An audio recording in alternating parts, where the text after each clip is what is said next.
Та хизээ нэгэн цагт Их Британий алдар зохиолч Жорж Оруэллийн 1984 номыг уншиж байсан уу? 1984 бол 1948 онд бичигдсэн бараг ирээдүг зөвгөнсөн гэж хэлж болохоор зохиол юм. Нэг хүнийг дахин шүтдэг дарангууллын системд ямар ч үнэн зүйл үгүй бөгөөд өнгөрсөн ба одоо ирээдүг зэрэг өөрчилж чаддаг ангисооч намын харгас удирдлагын доор бүх зүйл ил ямар ч нууц гэж байдаггүй.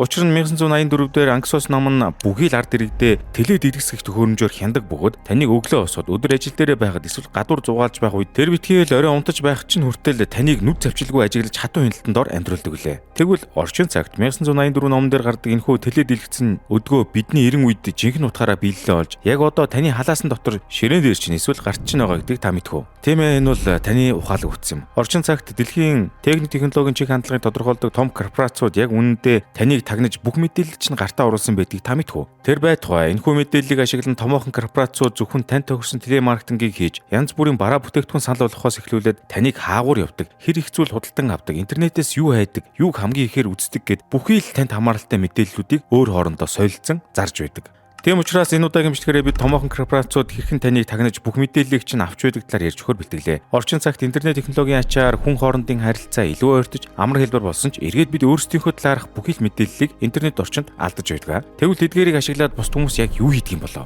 Сонирхолтой биш үү гэж үү?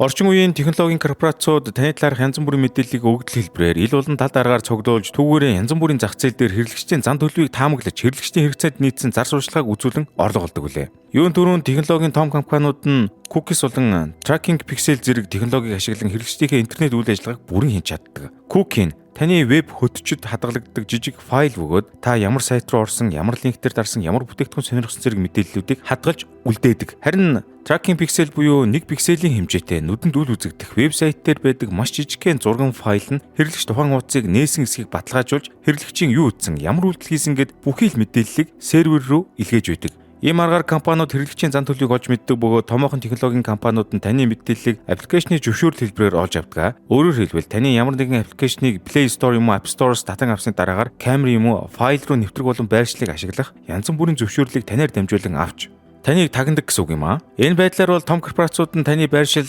камер, микрофон, утасны жагсаалт ба зураг гээд янз бүрийн мэдээлэлд нэвтэрч тэдгээрийг чөлөөтэй ашигладаг юм байна. Жишээ нь TikTok аппликейшн таны гар утсан дээр копи хийгдсэн текстийг чөлөөтэй нэвтэрч уншдаг бол Facebook болон Instagram зэрэг нь үргэлж гар утасны байршлыг аван цааш нь өгдөл хэлбэрээр хадгалж байдаг. Мөн Facebook дээр тавьж байгаа зураг бичлэг болгон ч хуулийн дагуу Meta компани өмч болдог бөгөөд энэхүү өгдлөө Meta компани ч гэсэн мөн ашигын зорилгоор ашигладаг. Үүний тод томрон жишээ бол 2018 онд гарч ирсэн Facebook Cambridge Analytica-ийн хэрэг үлээ. 2018 онд Их Британи төвтэй Cambridge Analytica судалгааны байгууллага нь Facebook-ийн 84 сая хэрэглэгчийн мэдээллийг зөвшөөрлгүйгээр аван эргээд тухайн мэдээллээ 2016 оны Америк нэгдсэн улсын ерөнхийлөгчийн сонгуул болон Их Британи Европын холбоос гарах санал асуулгын үеэр улс төрийн зорилгоор ашиглан сонгогчдын зан төлөвийг өөрчлөн таамаглахыг оролдон сурталчилгуулга хийсэн байдаг.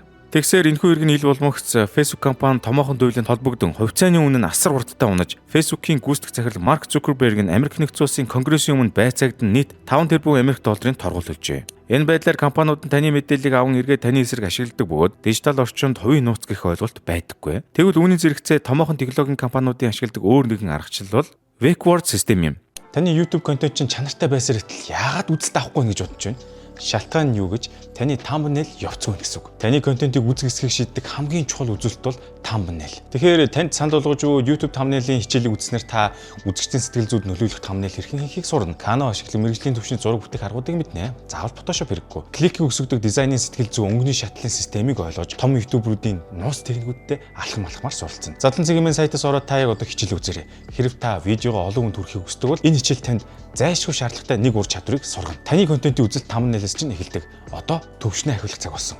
Задлан цэгийн байна. Өнөөдөр бүхэл томоохон гар утасны брэндүүд нь өөр өөрсдийн хиймэл оюун ухааны туслахуудыг утсан дээрээ суулгаж өгсөн байдаг. Эдгээрийн томоохон жишээнүүд нь бол Apple-ийн Siri болон Samsung-ийн Bixby, Google-ийн Google Assistant болон Amazon-ы Alexa зэрэг үлээ. Тэгвэл эдгээр хиймэл оюун ухааны туслахууд нь таны яриаг цаг ямагт сонсч байдгийг та мэдхүү. Үүнийг идэхгүй горимт сонсох буюу passive listening хэмээн нэрлэдэг. Passive listening бол угтаа таны гар утасны микрофон байнгын хасаалттай байж таны хэлж ярьж байгаа үг болгоныг сонсч байгаа нэг хэлбэр бөгөөд тохирох түлхүүр үгийг сонсмогцоо идэвхждэг програм юм. Жишээ нь та iPhone-той бол өөрийнхөө iPhone-оос "Hey Siri, одоо гадаа хэдэн градус байна вэ?" хэмээн асуух юм бол Siri шууд үүнд тохирсон хариу үйлдэлийг үзүүлж цаашаага Apple-ийн серверүүд рүү мэдээлэл илгээдэг. Тэгвэл мөн 2018 онд томоохон компаниуд энэ байдлаар таны мэдээллийг авч байгаа нь илэрсэн байдаг. 2018 онд The Guardian болон Bloomberg агентлагууд мэдээснээр Amazon-ы Alexa нь өөрийн бичиж авсан аудиог цааш нь илгээж Amazon-ы төв дээр тухайн хүлээн авсан аудиог сонсож анализ хийдэг бүх бүтэн баг байгааг илрүүлэн энэ байдлаар хэрэглэгчдийнхээ өдөр тутмын харилцан яриа, дуу хоолой зэргийг хяндаг байсан гэж. Үүний зэрэгцээ 2019 онд мөн л The Guardian агентлаг Apple-ийн Siri-г энэ байдлаар мэдээлэл цуглуулж хэрэглэгчдийн яриаг бичлэг болон хадгалдаг байсныг илрүүлсэн бөгөөд зарим бичлэгт нь бүр хувийн шинжтэй мэдээлэл болох эмнэлгийн ярьцлага, хосуудын яриа, гэр бүлийн маргаан хүртэл орсон байна.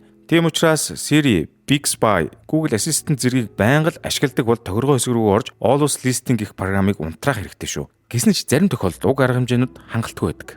Чиний мэдлэг туршлага бүгд ярих чадвараас ч болоод нуугдаад байгаа юм шүү дээ. Та өөрийнхөө бизнес мэдлэгээ камерын ард нуусаар л ах уу. Олон нийтийн өмнө илтгэх ярих зэрэг нь хүмүүст үнэхээр айц төрлөг зүйлээ. Үнэн. Би ер нь хэрхэн харагдах болоо, дуу хоолой минь ямар сонсогдох бол гэж хитрхи дотгошоо бодож явах орд задлан зэгмэн сайтаар ороод камерын өмнө өөрийгөө харуулах зориг хичээлийг авч үзээрэй.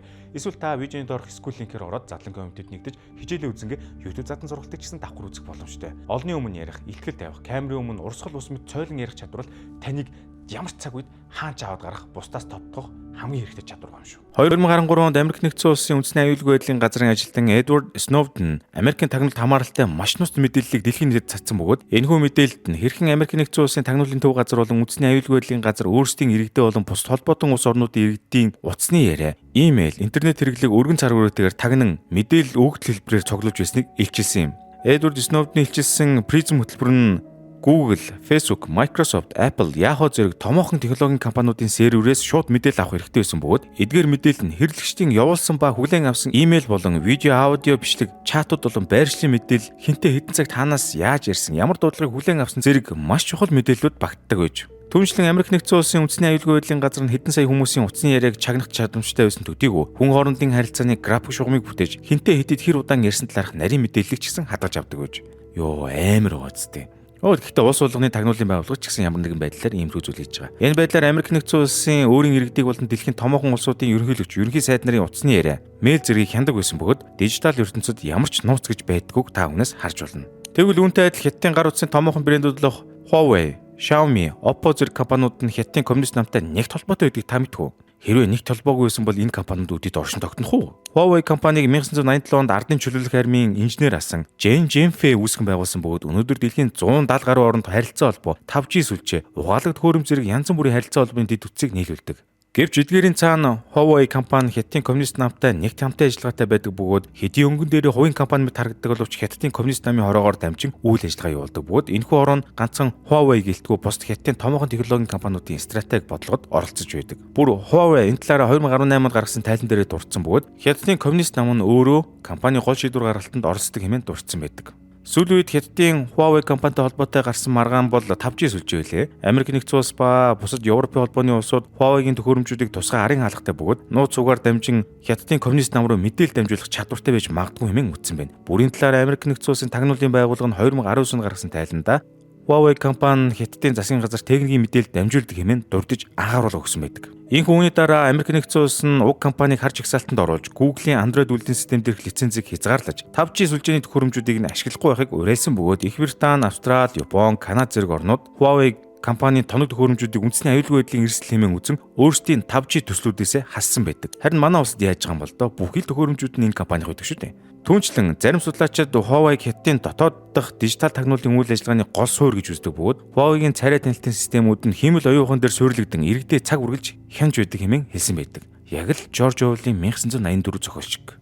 Энэ байдлаар дэлхийн томоохон технологийн корпорациуд нь таны мэдээллийг авч таныг цаг үргэлж хянж байдаг бөгөөд дижитал ертөнцид хувийн нууц гэсэн ойлголт байдаггүй эндээс харж болохоор байгаа юм. Ялангуяа дээр дүрдэгдсэн Cambridge Analytica компани хэрэгт Монгол улс бас явж исэн шүү дээ. Тодорхой захиалга өгсөн байсан. Гэг мэтсэн зүйлсүүд бидний эргэн тойронд өрнж байна. Эдгээрийг та бүхэн бас мэдээд аваасаа гэсэн үднэс хэлж байгаа юм. Энэ хүрээд бичлэг маань өндөрлөж байна. Та ингэд өөрийн сонирхолтой ямар сэдвэр хийлгэмээр байгаа сэдвээ комент хэсэгт бичүүлдээгээрэй. Бид бүхэн судлах болно. Удахгүй дараагийн дугаараар сонирхолтой сэдв орно шүү. Түр хүлээж байгаарай.